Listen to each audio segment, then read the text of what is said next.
All right. Welcome to part 2 of our conversation on lighting design. If you were listening to our friend William Foucher here, he just talked about the light probes that we put together on Tuesday. If you want, take a look at this video and you can adjust your values, because I use the default base material that we have, and some of the values are a little bit off, specifically for the roughness. Ours is pretty high, so we had it at 0.8. You can update the base material's roughness to 0.3, or I would just create a material instance if you want to keep that consistent. Leave that at 0.8 like it was, and then create a material instance and set it to 0.3. And then I think, yeah, the gray's already at 0.18, so that should be fine. Let's see what the other ones are at. The black, yeah, I'm gonna change that to 0.3 on mine. Then we can actually see some of the reflections and the specularity on there. And then metallic. So what he was just mentioning is, and we'll talk about this maybe a little bit later when we're going through the other topic, but your albedo is super important when it comes to your lighting. If it's too dark or too light, then that'll affect your exposure and like how much light is absorbed by that material, and really impact the overall lighting of your scene. So what he mentioned is like there's not a material that has zero metallic or all the way 1 metallic, and the same for roughness. There's not a material that has 0 roughness or a max like 1 roughness, 100% roughness. So he was mentioning, setting these values to something that's non-zero and non-1 ideally, and that would give you the best results for your lighting and the shadow interaction and things. So just keep that in mind. I set it to 0, but you might set this, I think he set it to 0.01 or 0.05 or something like that. So something to keep in mind. All right. On Tuesday, you asked, how do we turn our sun into the moon? Yeah. So that looks cool. So I was playing around. You left like right before I figured it out. So it looked different on Tuesday, but what did I do? I think on Tuesday, let me go to my outliner. And this is probably a good time for me to use the environment light mixer actually. I keep forgetting about it. So if you have the environment light mixer open, or you decide that you don't want to go through your outliner, you can always use the environment light mixer or the light mixer, because the directional light will be there. Just be aware that it doesn't have all the settings in here. I think you can, maybe not. Maybe not. I thought there was a way to add additional columns here or something, but maybe I'll dig into that later. Anyway, so you have some of the intensity, the attenuation radius, the color, the channel for the light, those types of things in the light mixer. And then in the environment light mixer, you have some extra settings, but specifically just for the outdoor lighting stuff. So anything that's really going to affect like the global illumination. So, but okay, so on Tuesday, I think I had this, where's it at? My source radius is down. Oh yeah, so I guess it doesn't even show that on here.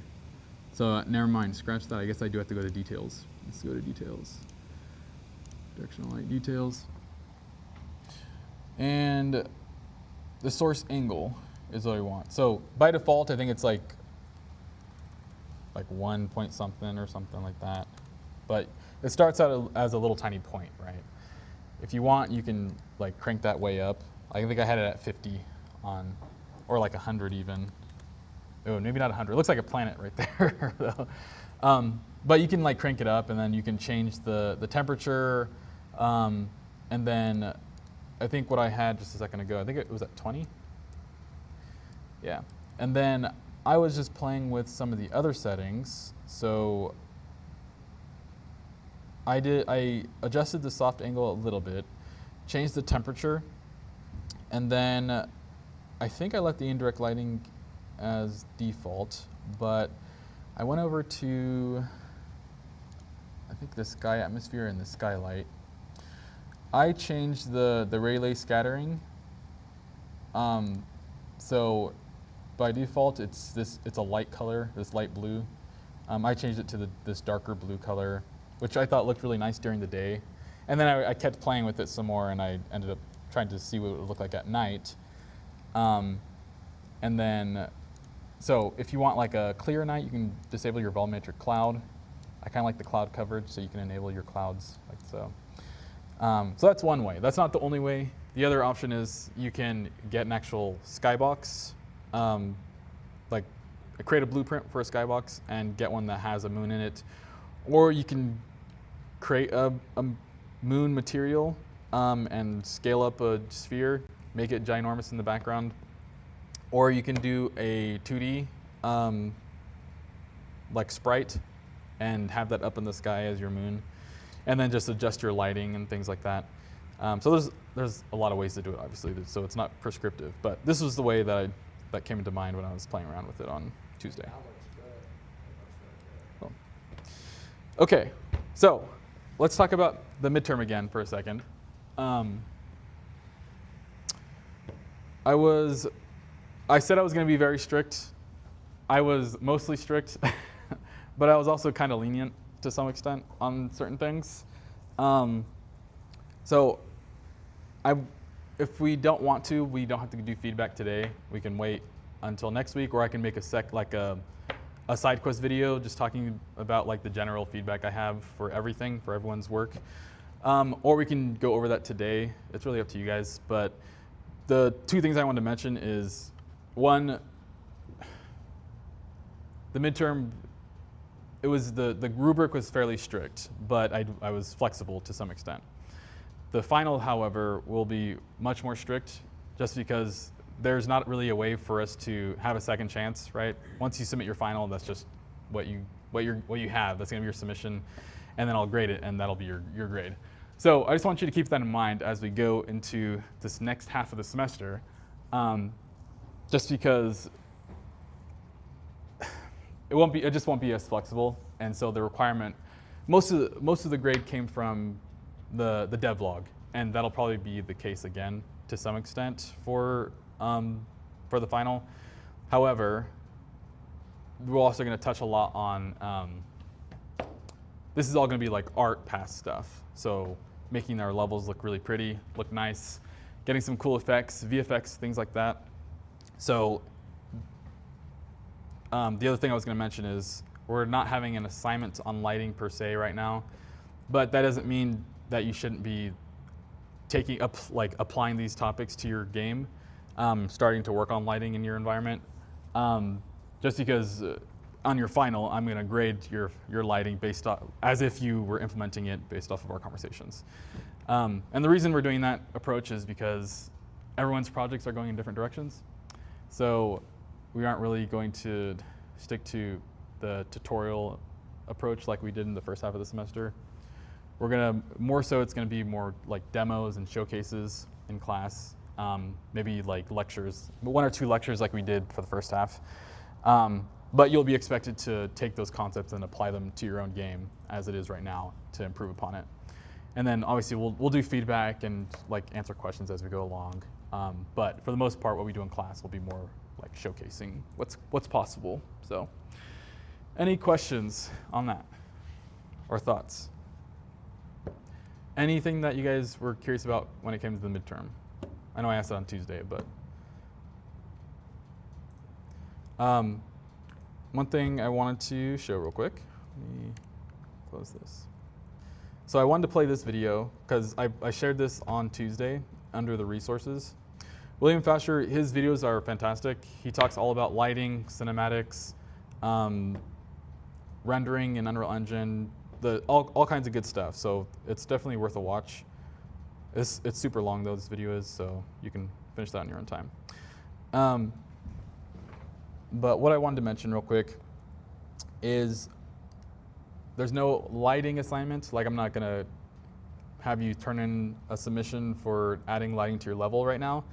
But I do have this little simple assignment. All I want you to do basically is go and find a video or an article and read through it and find something that I didn't cover in class and point that out.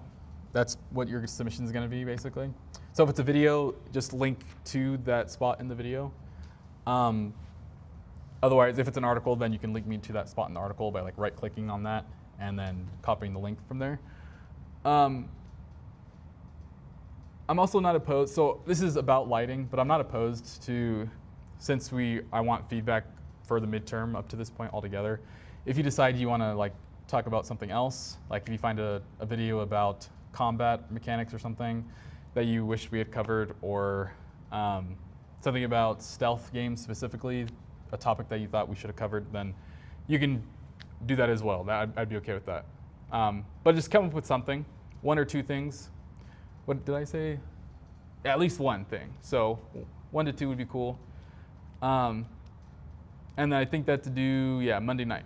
So the reason I showed this video is because you can pick any video except for this video. But still go back and watch this because he has a lot of good stuff in there. Okay, any questions on the assignment? Okay. I wrote down some of the settings if you want. It looks like you got it set up pretty nice on yours, so that looks great. But if you want, I can send those in Discord. I copied down some of the settings that I changed, at least. Okay. The other thing we didn't touch on Tuesday that I wanted to get to real quick. All I did was drag some lights into the scene, so I didn't actually set up anything. But I wanted to point out how to at least visualize your lighting and also visualize things with Lumen. Who remembers what Lumen is based off of Tuesday?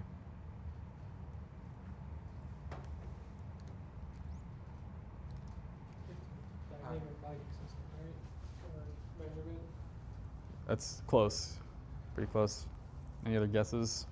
You're missing 1 word, 2 words. Dynamic global illumination lighting system. So global illumination versus dynamic lighting. Anybody remember? So dynamic global versus what? Dynamic lighting versus global illumination.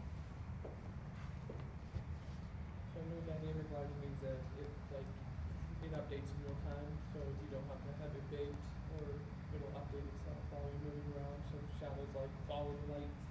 Yep, that's right. Yeah, that's right. Well, I was reading global. So global is, again, I thought you said something. Indirect lighting. So all of our bounced lighting in the scene, that's what the global illumination is. Everything that's indirect. So our direct lights are our sun or the moon, where it's a source of light that's hitting an object. Then your indirect light is anything it's bouncing off the object and then going somewhere else. So reflections, all that type of stuff. So Lumen is the dynamic global illumination system within Engine. So anyways, let me start by showing you the Lumen visualizer real quick. If you go to your view modes, so it's lit by default, you can go down to Lumen and then go to Overview. And this shows you a couple of different views on how Lumen is running calculations. The one that is helpful, well, they're all helpful for different reasons, but one that I can point out for my scene here is the one on the left. So anything that you see that's pink basically means that it's too dark. So if you look at my scene, like there's not any light coming out of there, so indirect lighting, so it's just all black, which means there's not going to be any calculations for the global illumination to run, essentially. So really what we want to try to adjust this to have some sort of lighting, so you can either adjust your directional light, your indirect lighting, add some light sources or something. That's if you obviously want to account for that over there, but just wanted to point that out. So I put a link on more information about like Lumen, and I think I did Lumen and like this view mode, but just wanted to point this out. It's kind of helpful to use this visualizer, but I don't want to dig into like the calculations and what exactly it's doing. But yeah, virtual shadow maps and then Lumen, I think I put a link for those in there. So just want to mention that real quick. The other visual or view mode would be, I think it's, yeah, Alt 7, or if you go to your view modes, go to optimization view modes, and then light complexity. And this one is the most relevant one for what you guys are going to be doing. So as you're working on your own or together on your projects, this is going to tell you the complexity of your lighting in your environment. So if you look at the little thing at the bottom, the line at the bottom. So on the left we have that dark blue or black almost, and then it goes all the way to that like flushed out white. So good is in the blue. Anything outside of there is bad, pretty much. So as soon as you pull a light out, it's green. You're gonna see green, which is fine. But the point is that you want to try to limit. I mean, there we go. I had my my widgets. I had it in game mode. If you hit G on your keyboard, you can go to game mode, and it'll remove all your like widgets and stuff, so you can see what your game is gonna look like. Oops. But if I Alt drag this, like duplicate this, you see how it just automatically turns red? Let me drag it over here. I'm just gonna create a couple of lights over here. There you go. And then let's do a couple more. There we go. There we go.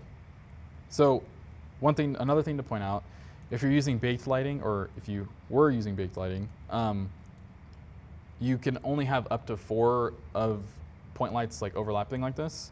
Otherwise, you would give like an error for you. So you have to make adjustments because of how the light mask thing is calculated and stuff. It doesn't like the too many overlapping light sources. But anyways, the point is, don't do this. Don't put too many lights. This basically means that it's way too complex. It's going to impact your performance. And if your machine already is struggling without lights, then you don't want to add a bunch more lights in your scene to really bog things down. So you want to be strategic, which we'll talk about here in a sec, with how you're placing your lights and how many lights you're placing. But definitely utilize this view. Again, it's Alt 7 on your keyboard, or you go to your view mode, go to optimization view modes, and then light complexity, and that'll give you this view. So you want to try to, I mean, by default it's blue, right? And then if you notice the overlap, when I was looking at the lumen, all this was pink right here, this dark area. That basically means there's no light. It's all black, once again. So that it's good because it's not impacting our performance because there's no light to be calculated there. But if we want our scene to be lit, we're going to need lights. So it's going to be mostly green, ideally. And you might fall a little bit into the yellow. Ideally not red, but sometimes it's necessary. It just depends on what your scene is and how you're setting it up. So just keep in mind the performance impact of that. Any questions on that? Alt 4 to go back to lit mode. I'm going to nuke these guys. Actually, I'll just Control Z. There we go. Okay, any questions on that aspect? All good? Okay.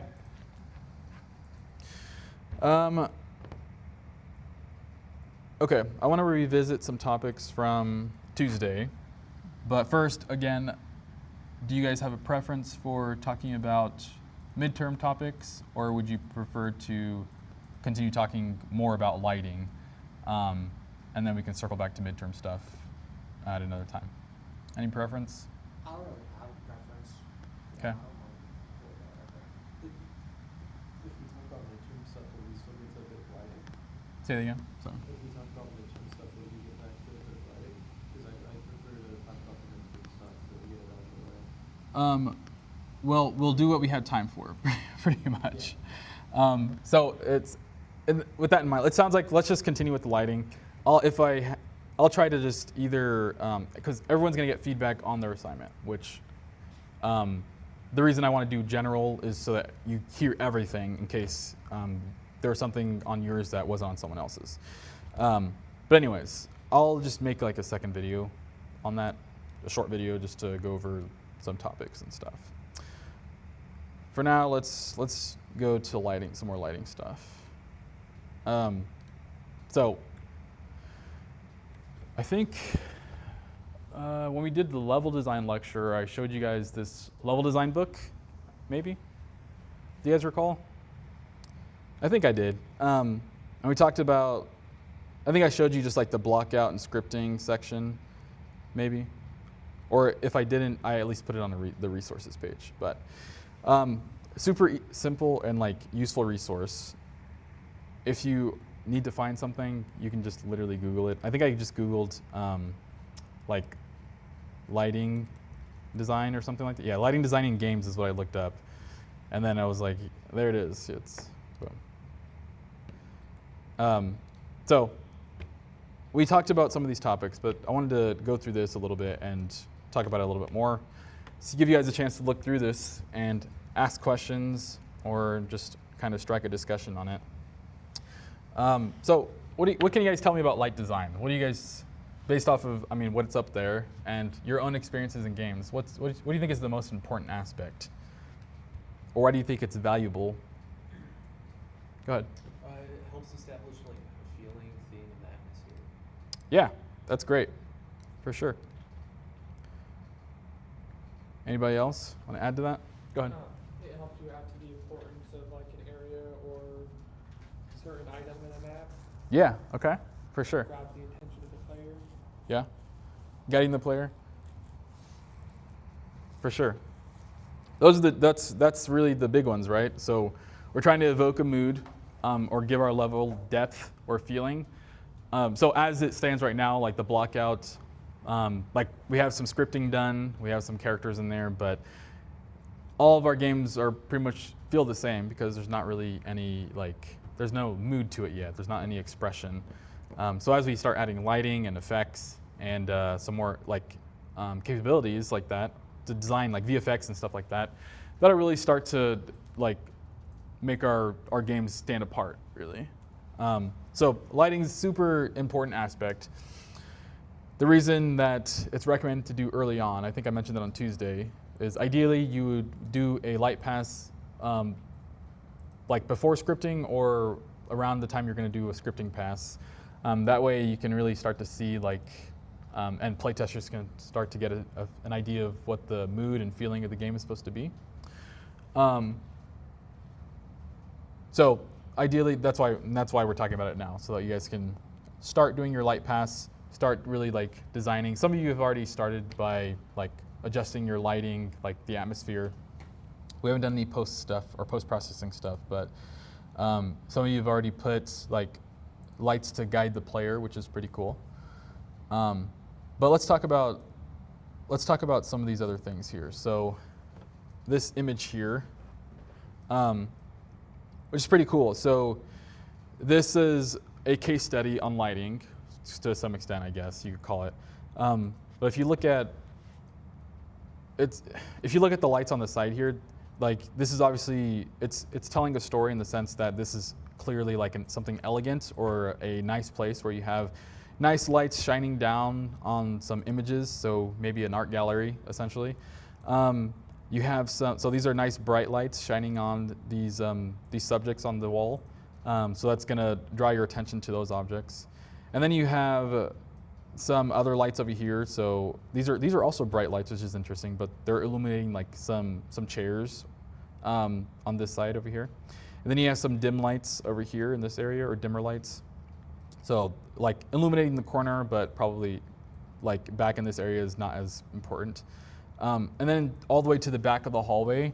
So in a way, we're guiding the player or our view down this path here. But towards the back, it's dark, right? There's not a lot of light there. So that really suggests that maybe there's a tool closet or something back there, something that's not as relevant. So the focus is really on these objects here, and maybe somewhat on this side here. But we're gonna go down this path as we look at these images. So the idea is, again, what you guys mentioned is guiding the player, for one, creating a mood, evoking a feeling, kind of expressing what our theme is for our game. So if you want something that's scary, you might have a lot of shadows, but also some red lights or flickering lights, things like that. Let me close this. So yeah, you kind of break it down here. So world building along the side there kind of tells you that it's something fancy and modern, right? And then like the washed out colors they're going to talk about with the massing to kind of like express what's relevant and what's important. And then circulation, so like the dark area in the back where it's not as important as what's brightly illuminated over here. So on Tuesday we talked a little bit about, I think we went over these lighting sources for video games. Like we talked a little bit about what lighting is. I called them systems, I think, on Tuesday. So real quick again, light sources, so anything that is a source of light, so our rect, our point, directional light, spotlight, all those are light sources that are creating illumination within our scene. And then we have shadows, so any object that's occluding a light is going to cast a shadow. And shadows are a huge part of lighting and the final look of our scene, right? And then we have materials. We talked about post-processing, which we'll dig into later.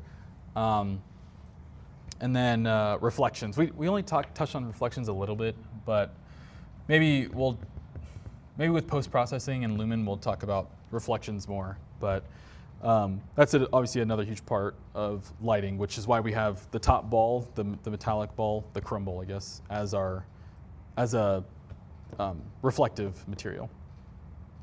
And then baking, which again, I don't think anyone's going to use baked lighting, so we don't need to worry about it, but it's good to know about because you may encounter it or need to use it for a project at some point. Okay, let me scroll down. So they're making a comparison here between like real lighting and game lighting. So in real life, like light is photons, right? Traveling at the speed of light, and it's like a speed of causality, I guess. And if a light goes through a prism, you see the rainbow, right? It splits into all the different colors. Now, if you wanted to recreate that same look in a video game, you wouldn't even need a light source. You could recreate, or you would have to recreate that with a bunch of different aspects, which is what they bullet out there. And so, while in real life, light has to obey the laws of physics, but when we're making or simulating light in video games and computer graphics, we're really kind of cheating things because it really follows our rules, not the rules of physics, which makes people upset if you're a physicist, I guess. But really, we try to, as things have improved over time, we've built systems like ray tracing, like dynamic global illumination, things like that, to really try to improve and try to fit light, the effects of light, or make it as realistic as possible, I guess. We talked about PBR, which I think we'll talk a little bit about in here as well. But those are all ways that we're trying to simulate light to a more realistic extent. But yeah, let's scroll down. Let's see what else they got in here. Yeah, so they're showing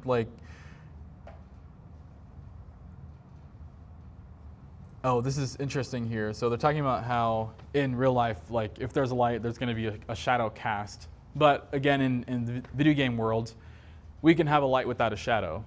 There's a checkbox to disable cast shadows in Engine if you want, and we can do that to save on performance, right?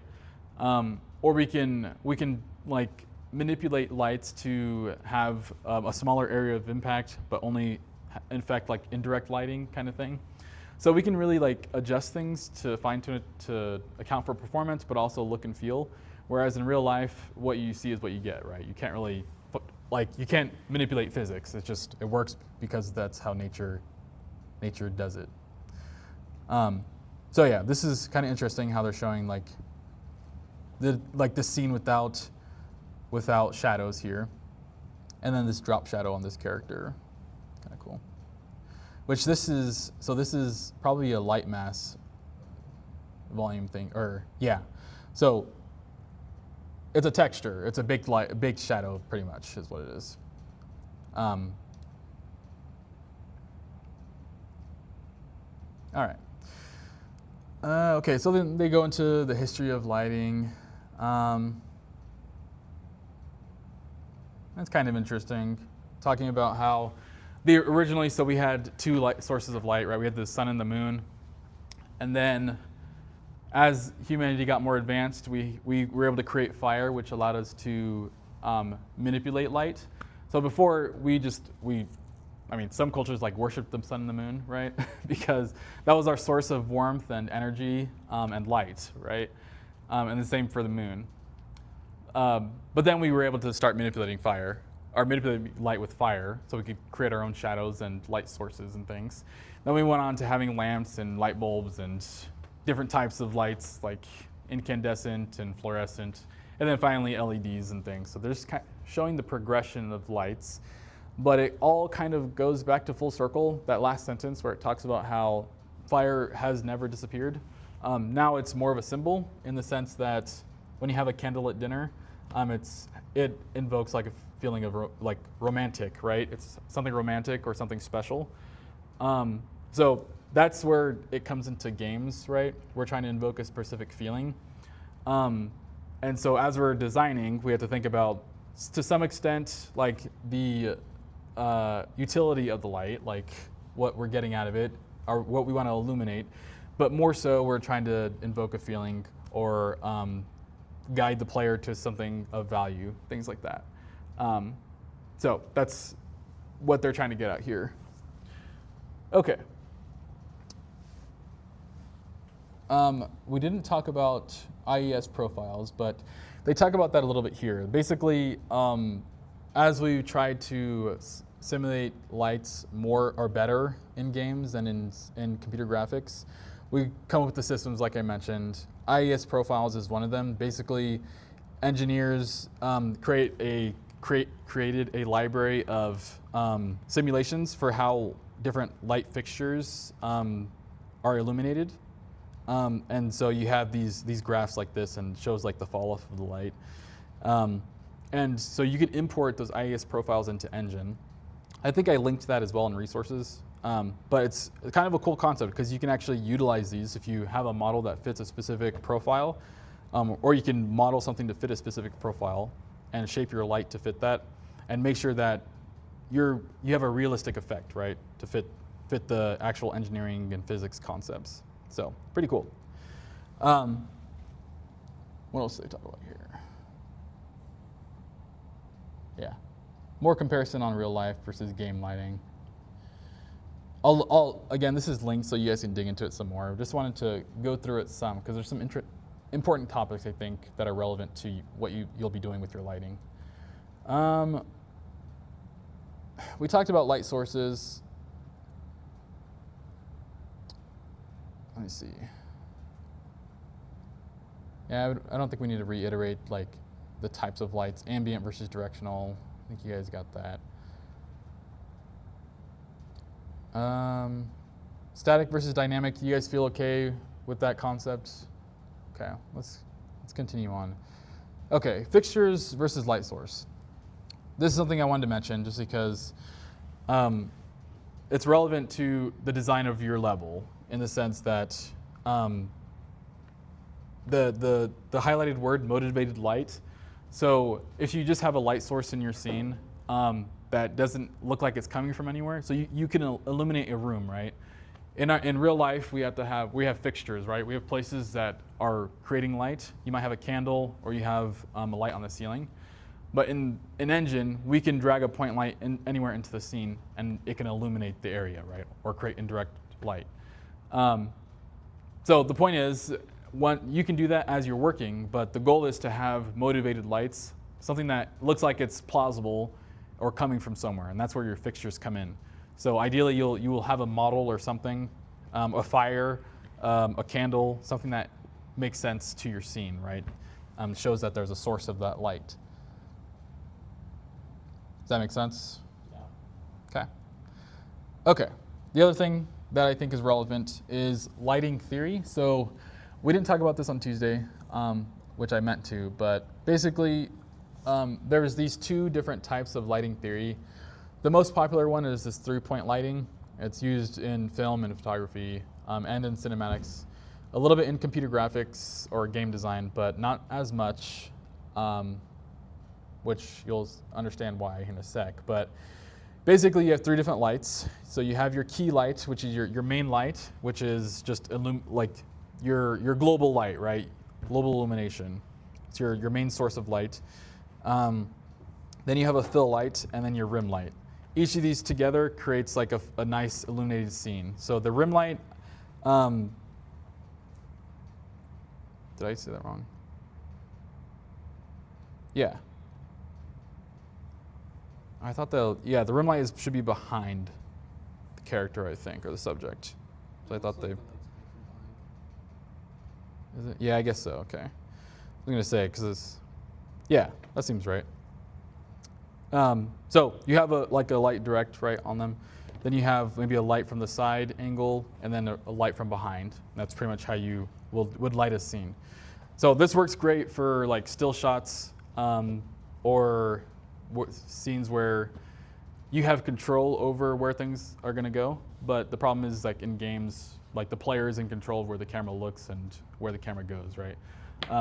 So this doesn't work as well because you can't really control like what they'll see and how those lights will come together, which is why they kind of came up with this second concept, this D6 lighting, which is more about the coverage of the space altogether. So you create like a focal point or focal light, so you have these different types of lights essentially. So a focal point is like if you were shining a light like on the side there, we were shining the lights on these images to show that they're important or relevant. Focal frame would be like you're framing an object. So if you had 2 lights around a door or something to say like, go this way, this is important, you're framing that object or subject to show its relevance. The path and the area, so I think like these lines here pretty much, so we're again like showing an important path or an area altogether. And then yeah, that's pretty much the gist of it. It's not as widely adopted, but I think it's probably more relevant for designing games than the 3-point lighting. But if you're creating cinematics or sequences in your levels, then both of these would be relevant to you. Okay. You guys kind of know this, but this is relevant. So, how to light a level. So we talked about the global light, your main source of light, which is going to be what? Like the sun, so like the dynamic lighting. Right, the sun, which is your Global illumination. directional light. But yes, global illumination will be your indirect lighting. Say again? We're adding the dynamic. Well, so the dynamic comes in based off of the movable state of our lights. So we're telling the engine when we set the lights to movable that they're dynamic lights and that they don't need to be baked. So they can move around and update shadows and things like that automatically. Global illumination is automatic or is dynamic because lumen is enabled. So that just means your indirect lighting is dynamic. But yeah, so your global light though, your direct light source would be your sun, so your directional light. And then you have some wayfinding or critical path lights. I forgot I was going to show an example, but I'll find an example later. Basically, you're going to lead the player along the most important path using lights. You don't want to make it obvious for them. You don't want to like the lights aren't like saying like go this way specifically, but you want to guide encourage the player to go a specific way based off of how things are illuminated, like what you saw in that other scene. Let's see. Yeah, let me scroll down so you actually see the examples. So here we go. So if you see like the doorways are illuminated, and then like this path here is kind of illuminated. So obviously as when the player is going through the scene, like, yeah, they might want to go to some shaded areas, especially if it's a stealth game, but they'll see these paths and know, like, okay, those are places that I can go just intuitively without having to have a sign here to say go this way. Does that make sense? And you see like the polished version over here where you have some illuminated areas. You have a light shining directly on this doorway here, which is interesting.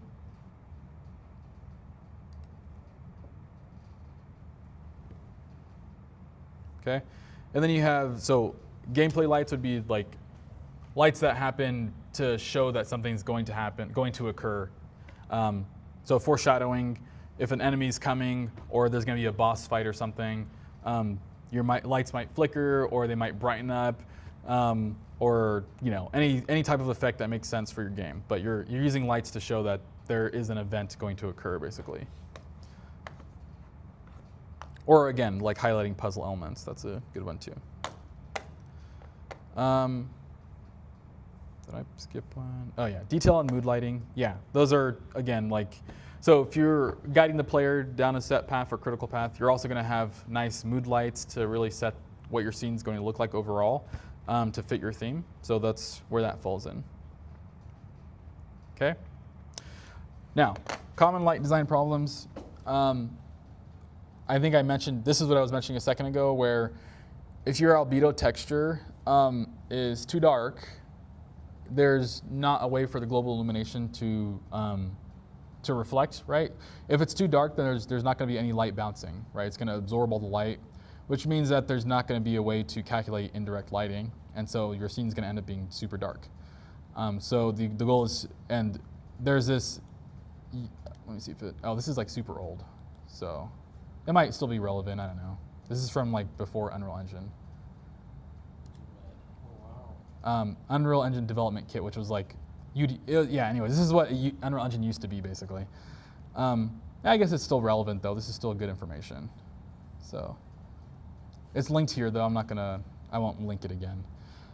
But anyway, so as you're working, think about this. This is what I mentioned, where you don't want values that are too low or too high, or absolute values. You want to try to make sure you're somewhere in the range of realism. And let's see. Yeah, there's some examples here.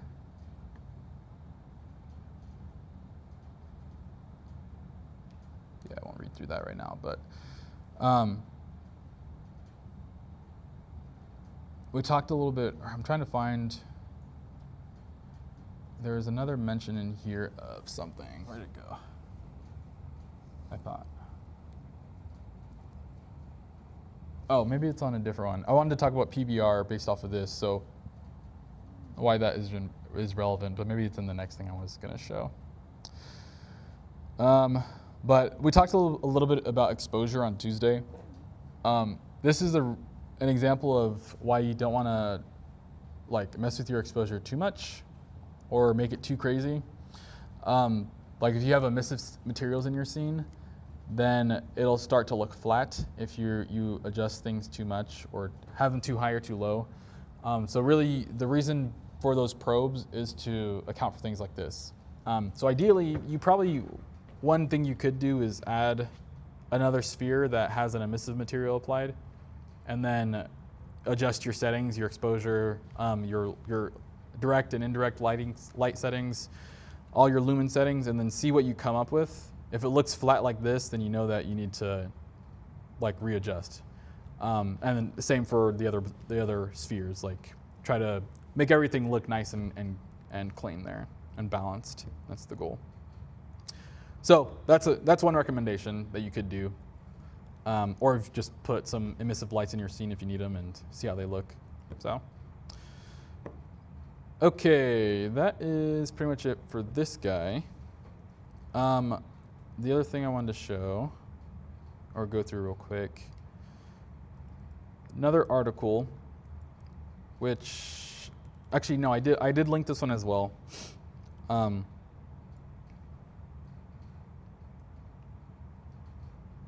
There's some really like cool like sciencey information here about lighting and PBR and stuff.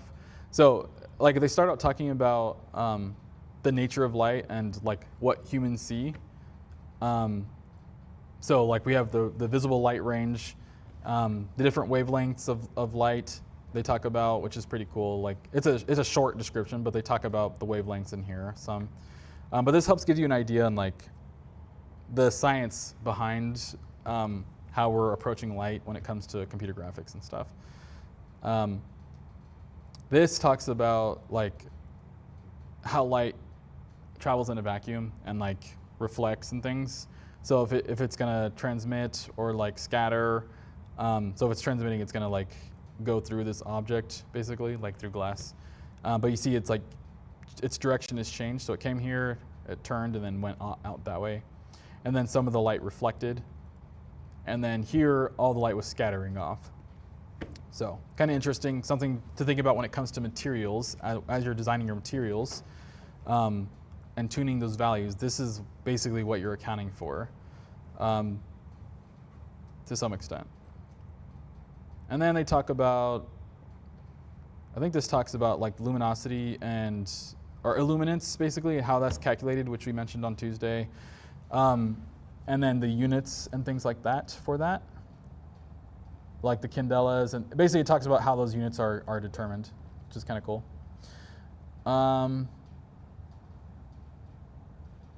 I was right. It turned out it was Kelvin when it comes to temperature.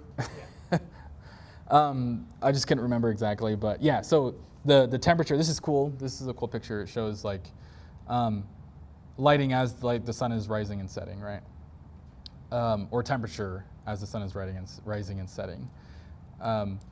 So as you're dragging, if you hit Control Alt L, you can adjust your source angle for your sun or for your directional light, and this is kind of the effect you're getting. And so that light temperature is based off of the Kelvin scale, and this is kind of what you would be getting for those. And this is cool that they actually give you some examples of what those values are, or what is close to those value ranges. So you can use that as a reference as you're working. I'll skip over this. This just talks about like how game lights in games correlates to lighting in art. And different techniques and concepts. So like this chiaroscuro, which is like light and dark, and how those interact and contrast each other in art and stuff. So it's interesting. Dig into that a little bit if you are interested. We talked about through-point lighting, but they have some more examples here, so I won't dig into that again. But they do talk a little bit about, so they talk about the through-point lighting, but they also talk about like light angles. So typically, like we're used to lights shining down from above us, which I think William Faucher was just talking about. But so if you have it shining from below, it's unnatural, and it invokes like fear, right? Or a sense of like unease, pretty much. So if you're like at a campfire and you shine the flashlight in your face, you know, or under your face, same concept. Backlighting, we talked about that a little bit.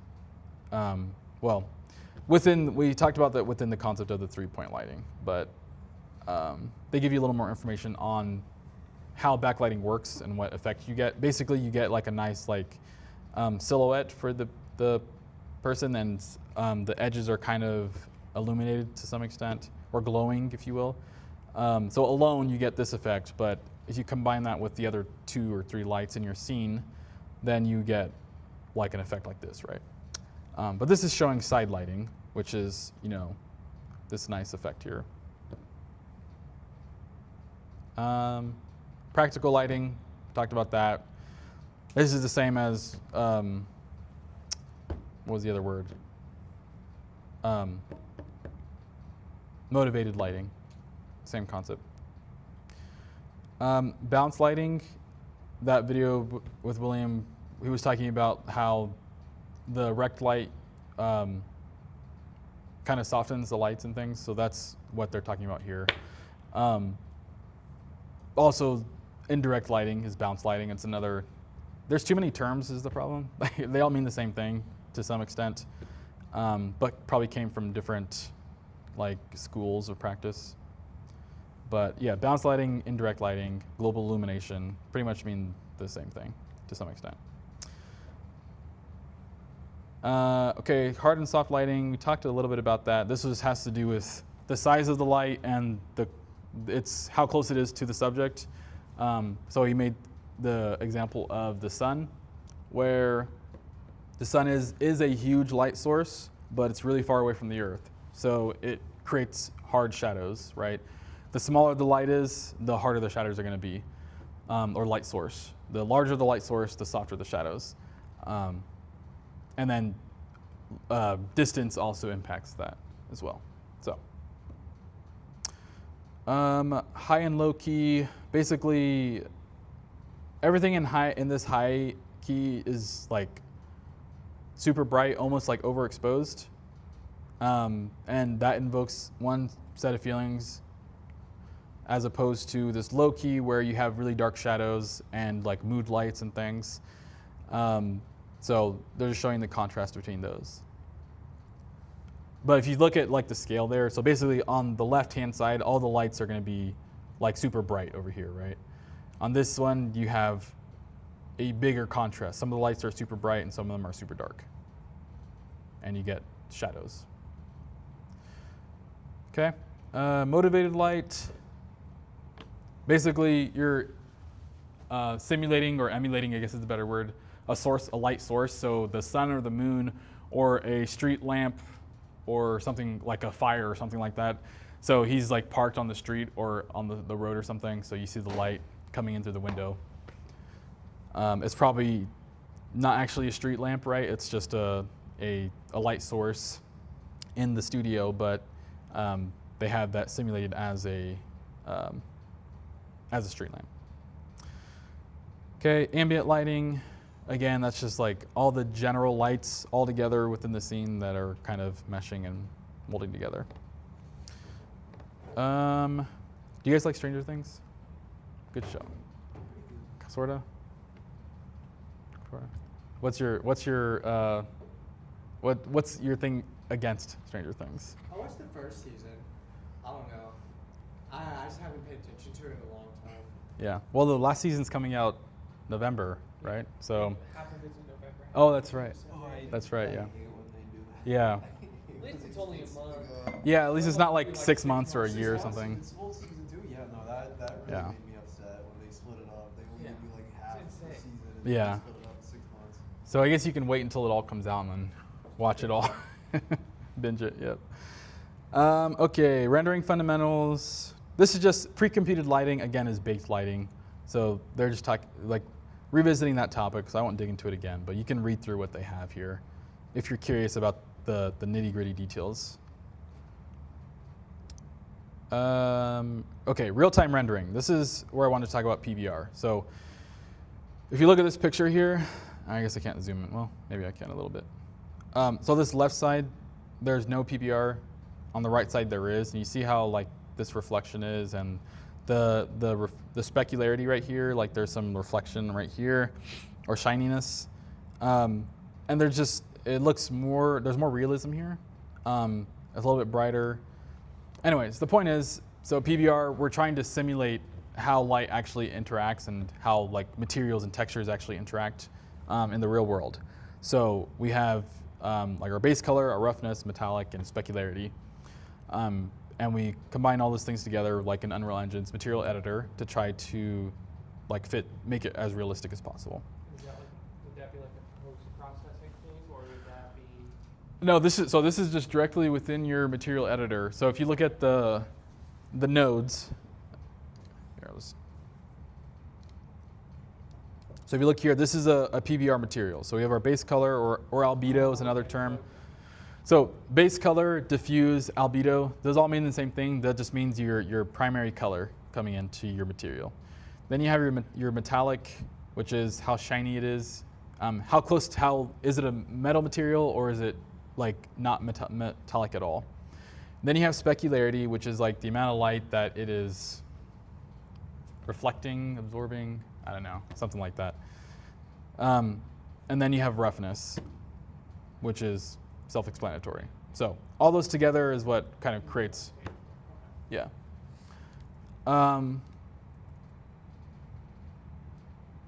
Yeah, specular highlights, I guess is what they call it here. So all these white spots here.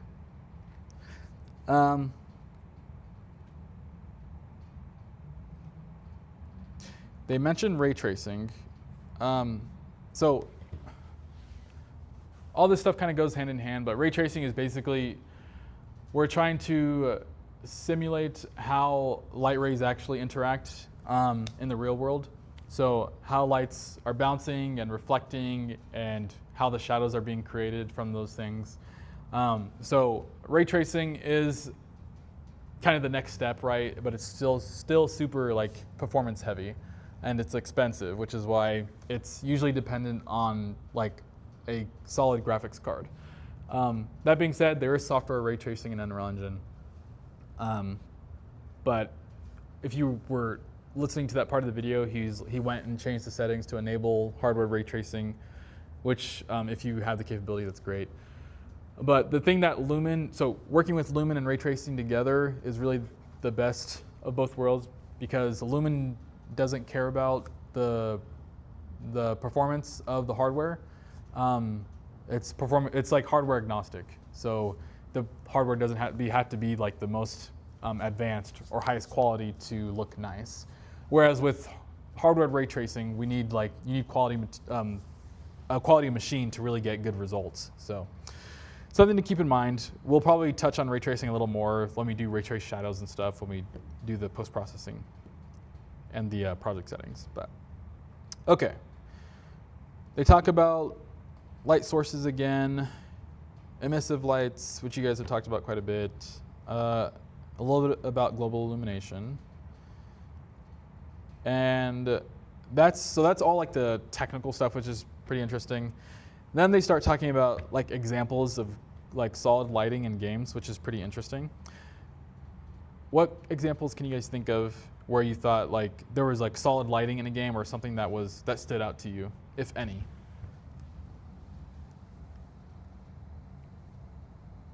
When you first enter the world in Elden Ring and you see like the giant tree for the first time. Okay, that's a good one. The lighting in that always looked amazing. Yeah, that's a good one. Yeah, Elden Ring, the lighting is pretty cool in that game, honestly. Really, the environment is just pretty interesting. What else? Oh, go ahead. Does color count?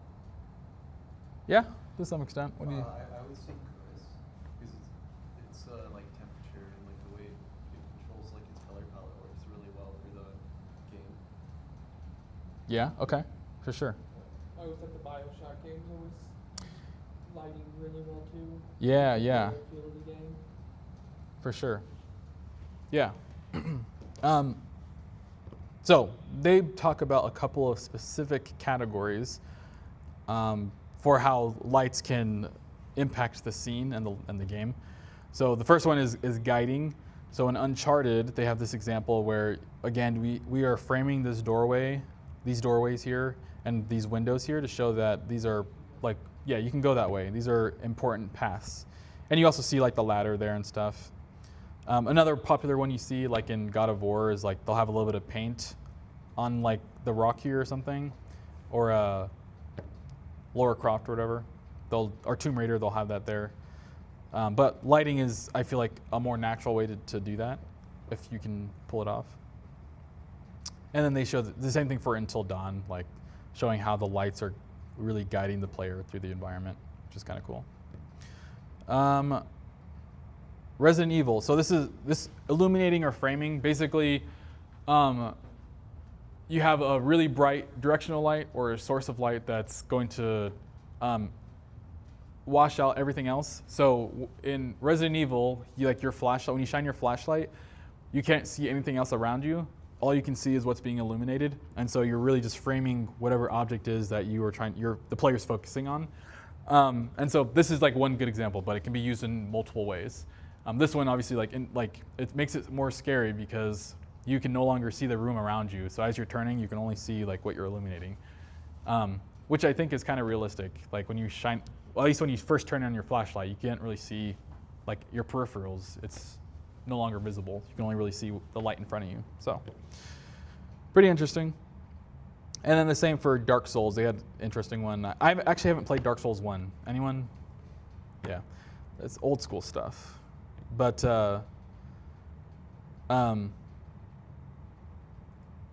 Yeah, so they used like placed bright stones throughout the level. I guess I've played other games where they have like, you can use, they have lights in in places that kind of illuminate a specific area. Yeah. Okay, telling. So the example they're giving is basically it's a day-night system, but you're in space, so there's not really a day or night. So what they did is they just showed like the shadows because you're orbiting, right? So they used the shadows and the light on the spaceship to kind of show that you're going through time basically, which is kind of interesting.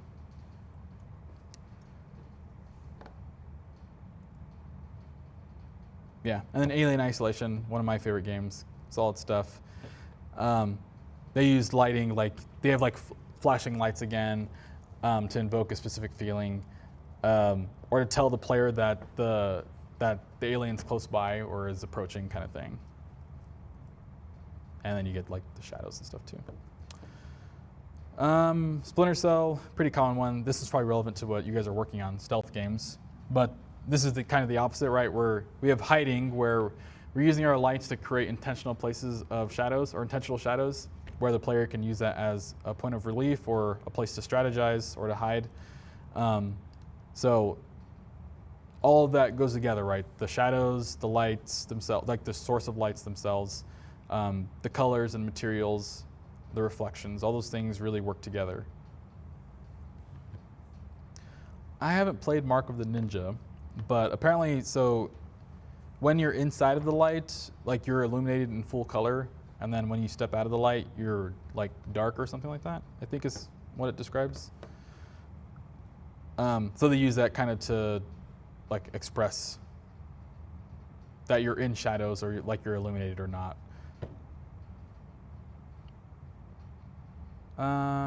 Fighting, defending, so flashbangs, throwing a Molotov, that type of stuff. You're using lights as part of the gameplay. Have you guys played a Plague Tale? This game is pretty solid. Actually, I don't think I played it. I think I watched the gameplay actually on YouTube during COVID or something like that. Because I was like, this is too on the nose. I don't want to deal with that during the pandemic. But basically, anywhere that you're illuminating with the light, the rats can't approach you. So it's during the plague, right? So if you, like the rats, if you're in the dark, they'll like come and like attack you. So anywhere that you are illuminating, the rats will not go. So you have to use your torch to like stop the rats and stuff. And you kind of have to strategize. Like you can knock out the enemy's lights so that they get taken over by the rats. Pretty good stuff. Oh man, Deus Ex, I talked about this game in the past. Solid game. So this is about like signaling or giving feedback to the player, which is also very important. As opposed to just using words or textual indicators, you can use lights to indicate to the player what's going on. So I think you can like hack stuff and whatever. So you have like this light giving you feedback, telling you what's going on. The other thing is they have different like modes of, what do they call it? Yeah, alarm modes. So if it's red, then obviously like you're being seen or whatever. You can be, I think it's green, yellow, and red is what they say, right? Something like that. I haven't played in a while, but yeah. Basically you're giving the player feedback on what's going on, just using colors and lights, which is kind of interesting.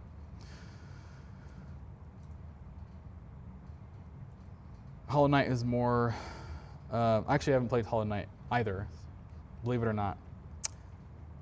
But yeah, let's keep going here. Dividing, I think, so this is more about,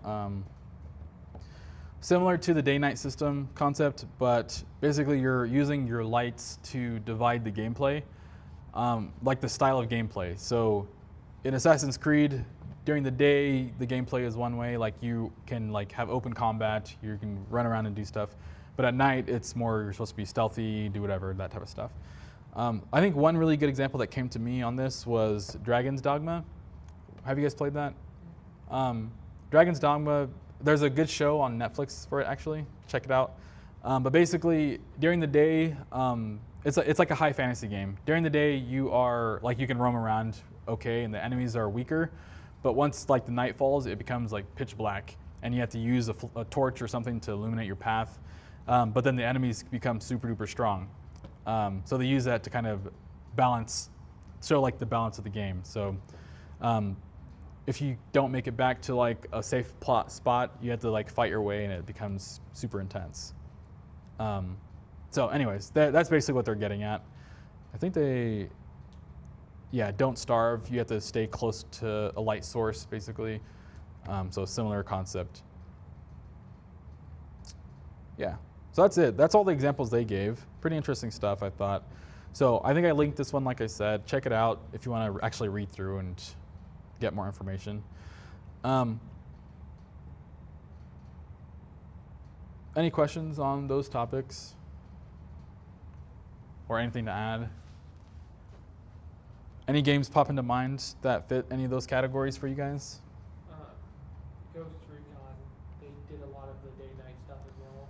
Okay, yeah. Similar to how they were explaining it with the Assassin's Creed, where it was during the day, it was hard to hit your raids because the soldiers and stuff were more active, but if you went at night, you could sneak in Yeah, because you could just time it up with patrols and stuff like that. nice. All right, so for lighting, your assignment again is that really simple assignment just to go and read something or watch something related to lighting. Or if you feel okay with lighting, you can pick something else related to the midterm, a topic, and try to find a source of information and then give feedback back on something that you wish we had covered in class. Again, start working on your assignments or start working on your lighting in your levels. There's no assignment specifically for that, but start working on it because it'll be relevant to your final. Next week, we're gonna do materials and audio, I think, is what's on the schedule. So other than that, I think we're done for today.